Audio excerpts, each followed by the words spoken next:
नमस्कार दोस्तों, प्रिया शॉर्ट्स में आपका स्वागत है। आज हम एक अद्भुत कथा सुनेंगे जो घटना नहीं बल्कि ज्ञान और न्याय का संगम है। यह कथा गणपति बप्पा और शनिदेव के संवाद की है।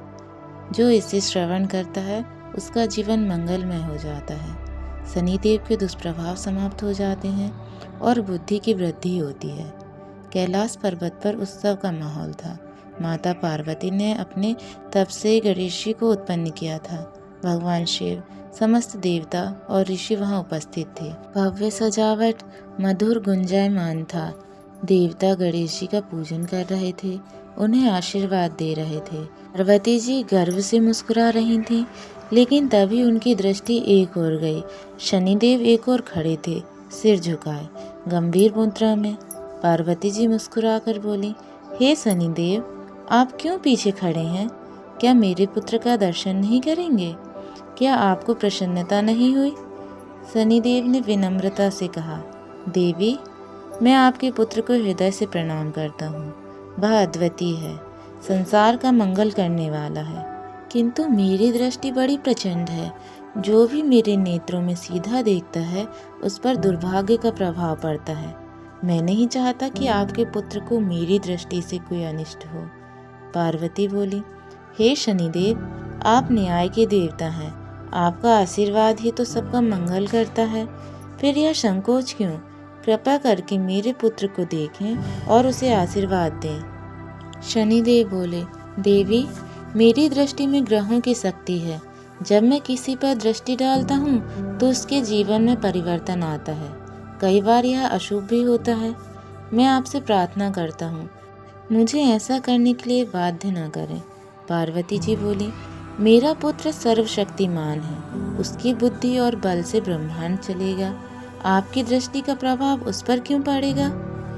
तभी बाल गणेश हंसते हुए बोले, माँ, शनिदेव की बात में तर्क है। इनकी दृष्टि प्रचंड है, लेकिन मैं चाहता हूँ कि शनिदेव मेरे दर्शन करें, क्योंकि उनके मन में कोई दुष्प्रभाव नहीं है, केवल कर्तव्य और न्याय है। यदि उनकी दृष्टि से मुझे कोई कष्ट मिलेगा तो भी मैं उसे ज्ञान और धर्म से स्वीकार करूंगा। पार्वती जी बोली, वत्स, तुम ऐसा क्यों कह रहे हो? गणेश जी बोले, क्योंकि बिना कारण भय से भागना उचित नहीं। जब तक हम सत्य को नहीं जानेंगे तब तक उसका समाधान कैसे करेंगे? शनिदेव अपने मन में कहते हैं, यह बालक साधारण नहीं है, इसमें दिव्य शक्ति है। किंतु यदि मैंने इसे देखा और अनर्थ हो गया तो मैं पाप का भागी हो जाऊंगा। लेकिन गणेश जी बार बार आग्रह करने लगे। अंततः शनिदेव ने धीरे धीरे अपनी दृष्टि उठाई और बाल गणेश को देखा, और कुछ समय बाद भयानक घटना हुई। गणेश जी का मस्तक धड़ से अलग हो गया। शिव जी के हाथों माता पार्वती क्रोध से भर गईं। उन्होंने शिव जी को कहा, मेरा पुत्र मुझे जीवित चाहिए, नहीं तो सर्वनाश होगा। शिव जी ने गणों को आदेश दिया। गणों ने हाथी का सिर लाया और शिव जी ने हाथी का सिर गणेश के शरीर पर लगाकर उन्हें पुनः जीवित कर दिया। गणेश जी का नया स्वरूप दिव्य और अद्भुत हो गया। सबने राहत की सांस ली, लेकिन इस घटना के बाद शनिदेव का मन अपराध बोध से भर गया। पूरा कैलाश पर्वत मौन हो गया। सभी देवता इस घटना से स्तंभ थे। पार्वती जी विलाप कर रही थीं, परंतु गणेश जी के पुनर्जीवित होने से कुछ शांति लौटी। अब सभी की दृष्टि शनिदेव पर थी। शनिदेव सिर झुकाए खड़े थे, उनके नेत्रों में ग्लानि थी। उन्होंने हाथ जोड़कर भगवान शिव और माता पार्वती के सामने कहा, हे महादेव, हे जगत जननी, मैं अपराधी हूँ। मेरी दृष्टि ने यह अनर्थ किया। मैं पाप का भागी हो गया हूँ। मुझे दंड दीजिए, अन्यथा यह अपराध मुझे जीवन भर सताएगा।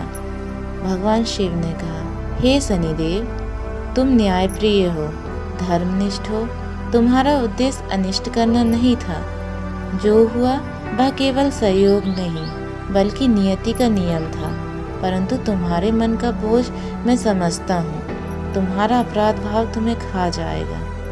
पार्वती जी क्रोधित होकर बोली, महादेव, यह कैसे कह सकते हैं?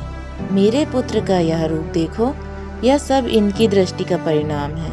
मैंने इनसे कितनी बार कहा था, मेरे पुत्र को मत देखो, फिर भी इन्होंने मेरी बात नहीं मानी। मैं इसे दंडित देखना चाहती हूँ। गणेश जी मुस्कुराते हुए बोले, माँ, क्रोध मत करो, शनिदेव का दोष नहीं।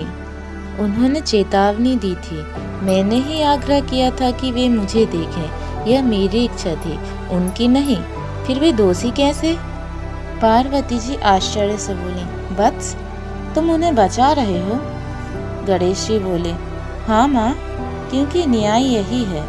किसी को उनकी नियति के विरुद्ध दोषी ठहराना उचित नहीं। शनिदेव का मन निर्मल है। उन्होंने केवल कर्तव्य निभाया है। उनका धर्म उन्हें सत्य बोलने और चेतावनी देने को कहता है। मैंने ही आग्रह किया, इसलिए जो हुआ उसका भागी मैं ही हूँ। शनिदेव आंखों में आंसू लिए बोले, हे विघ्नहर्ता, आप महान हैं। आपकी बुद्धि का कोई अंत नहीं, परंतु मेरे हृदय में यह अपराध भाव बना रहेगा। मैं न्याय का देवता हूँ, परंतु मेरी दृष्टि से आपका स्वरूप विकृत हो गया। यह भार मैं कैसे उतारूं? गणेश जी बोले, हे शनिदेव, आप व्यर्थ चिंता न करें।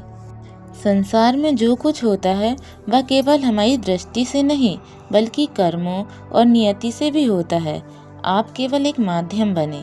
शनिदेव गंभीरता से बोले, हे गणपति, क्या आप यह मानते हैं कि नियति से कोई बच नहीं सकता?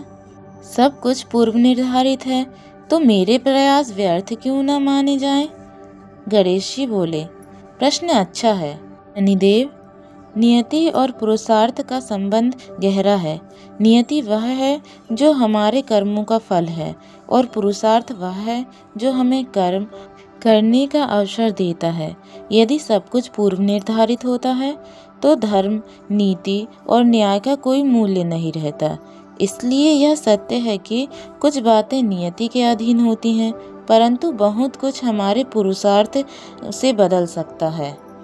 शनिदेव बोले, तो क्या मेरी दृष्टि का प्रभाव भी बदला जा सकता है?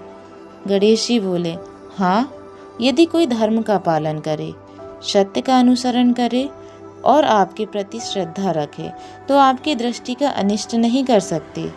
आपकी दृष्टि केवल उन पर प्रचंड होती है जो पथभ्रष्ट होते हैं, अन्याय करते हैं। शनिदेव गंभीरता से बोले, किंतु लोग मुझसे भयभीत रहते हैं। मेरा नाम सुनते ही वे कांपने लगते हैं। क्या मैं केवल भय का प्रतीक हूँ? गणेश जी बोले, नहीं शनिदेव, आप भय का नहीं, न्याय का प्रतीक हैं। लोग आपसे डरते हैं क्योंकि वे अन्याय करते हैं। जो धर्म का पालन करता है उसे आप क्यों कष्ट देंगे? शनिदेव फिर गंभीर स्वर में बोले, हे गणपति, आपने मेरे मन की गांठ खोल दी, लेकिन यह शंका शेष है। यदि मैं न्याय का देवता हूँ तो कभी कभी निर्दोषों को भी कष्ट क्यों सहना पड़ता है? गणेश जी बोले, यह गहन प्रश्न है। सुनो शनिदेव, जब कोई निर्दोष कष्ट भोगता है तो वह उसके पुनर्जन्म के कर्मों का परिणाम होता है। आप केवल उस कर्म के फल को पहुंचाने का साधन बनते हैं। आप न्याय करते हैं, अन्याय नहीं। यह कहकर गणेश जी मौन हो गए। शनिदेव गहरे विचार में डूब गए। वे समझने लगे कि वे केवल भय का कारण नहीं, बल्कि संतुलन के प्रतीक हैं। कैलाश पर अब शांति थी, लेकिन वातावरण में गंभीरता बनी हुई थी। सभी देवता इस अद्भुत संवाद को सुनने के लिए एकत्रित हो गए। नारद जी बीड़ा लेकर मुस्कुरा रहे थे, क्योंकि उन्हें पता था कि यह वार्ता युगों तक लोगों को मार्गदर्शन करेगी। गणेश जी सिंहासन पर विराजमान थे। उनके मुख पर तेज और आंखों में करुणा थी। शनिदेव हाथ जोड़कर उनके सामने खड़े थे, लेकिन अब उनके मन में भय नहीं, केवल जिज्ञासा थी। शनिदेव बोले, हे विघ्नहर्ता, आपने कहा कि मेरी दृष्टि केवल माध्यम है और सब कर्मों के आधार पर होता है, परंतु मैं यह समझना चाहता हूँ कि यदि मैं साधन हूँ तो क्या मुझे दोष मुक्त माना जाए? गणेश जी मुस्कुराकर कहा, प्रश्न उचित है। सुनो शनिदेव, यदि कोई तलवार किसी का वध करती है तो दोष किसका है? तलवार केवल साधन है, उसे विवेक नहीं। उसी प्रकार आप कर्म के फल देने के लिए नियोजित हैं। यदि कोई पाप करता है तो आपकी दृष्टि उसे दंड देती है, इसमें आपका दोष नहीं। शनिदेव ने कहा, किंतु लोग कहते हैं कि शनि क्रूर है, निर्दयी है। क्या यह सत्य है? गणेश जी बोले, नहीं शनिदेव, लोग वही कहते हैं जो उनकी दृष्टि में होता है। जो अन्याय करता है, जो अधर्म करता है, वह आपके दंड से पीड़ित होता है, तब वह आपको दोष देता है। लेकिन जो धर्म का पालन करता है, उसे आप उच्च स्थान तक पहुंचाते हैं। क्या किसी ने नहीं देखा कि आपके प्रभाव से ही लोग अपने जीवन को सुधारते हैं? शनिदेव बोले, किंतु गणपति, एक बात और है। जब मैं किसी को दंड देता हूँ तो वह मुझसे भयभीत होकर पूजा करता है, उपाय करता है। क्या यह सच्ची भक्ति है? गणेश जी हंसते हुए बोले, यह बहुत बड़ा प्रश्न है शनिदेव। भय से उत्पन्न भक्ति स्थायी नहीं होती, वह केवल संकट टालने के लिए होती है। सच्ची भक्ति है जो प्रेम और श्रद्धा से हो। किंतु भय भी कभी कभी भक्ति का प्रथम चरण बन जाता है। जब भय से कोई भगवान को स्मरण करता है तो धीरे धीरे वह प्रेम में बदल सकता है। शनिदेव बोले, तो क्या मैं लोगों के लिए भय का कारण बनकर उन्हें भक्ति की ओर मोड़ता हूँ? गणेश जी बोले, किसी ही अर्थ में हाँ। आपका कठोर न्याय लोगों को सोचने पर मजबूर करता है। वे समझते हैं कि अन्याय का परिणाम क्या है, तब वे धर्म की ओर लौटते हैं। यह भी एक प्रकार की सेवा है। यह सुनकर सभी देवता गणेश जी के ज्ञान की प्रशंसा करने लगे। नारद बोले, वाह, आज तो धर्म का गूढ़ रहस्य घुल रहा है। शनिदेव बोले, हे गणपति, यदि मेरा उद्देश्य न्याय करना है तो क्या मुझे कठोर रहना ही आवश्यक है? क्या मैं दया नहीं कर सकता? गणेश जी बोले, दया और न्याय दोनों का संतुलन ही धर्म है। यदि केवल दया होगी तो लोग पथभ्रष्ट हो जाएंगे। यदि केवल कठोरता होगी तो संसार भय से भर जाएगा। आप दया कर सकते हैं, परंतु तब कोई व्यक्ति अपने अपराध का प्रायश्चित करता है, पश्चाताप करता है, तभी आपका न्याय पूर्ण होगा। शनिदेव बोले, किंतु हे विघ्नहर्ता, यह संसार इतना जटिल क्यों है? कोई धनवान है, कोई निर्धन है, कोई सुखी है तो कोई दुखी है। क्या यह सब किसी भी कर्म और नियति का खेल है? गणेश जी बोले, हाँ, यह संसार का एक विशाल कर्म चक्र है। जो जैसा बोता है वैसा ही फल पाता है। कोई जन्म से ही सुखी क्योंकि उसने पूर्व जन्म में पुण्य किए, कोई दुखी क्योंकि उसने पाप किए। आप केवल उस फल को पहुंचाने का कार्य करते हैं। शनिदेव मुस्कुराते हुए बोले, तो मैं लोगों के लिए दंडदाता नहीं, कर्मफल दाता हूँ। गणेश जी बोले, सही कहा, आप न्याय का प्रतीक हैं। आपके बिना संसार में संतुलन नहीं रह सकता। यदि अन्याय करने वालों को दंड न मिले तो धर्म का अस्तित्व ही समाप्त हो जाएगा। हे शनिदेव, सुनो, आज से मैं तुम्हें एक वर देता हूँ। जो मेरे सच्चे मन से पूजा करेगा, मेरा नाम जप करेगा, मेरा व्रत करेगा, उसे में तुम्हारी दृष्टि का दुष्प्रभाव नहीं पड़ेगा। तुम उस पर कृपा करोगे। शनिदेव विनम्र होकर बोले, हे गणपति, आपने मेरा भार हल्का कर दिया। आपने मेरे स्वरूप को स्पष्ट कर दिया। आज से मैं भी प्रण करता हूँ कि जो आपका भक्त होगा उस पर मैं कठोर नहीं रहूँगा, उसे धर्म मार्ग पर लाने का प्रयास करूँगा। यह कहते हुए शनिदेव ने गणेश जी के चरणों में प्रणाम किया। दोस्तों, अब मिलते हैं एक नई वीडियो के साथ। नमस्कार।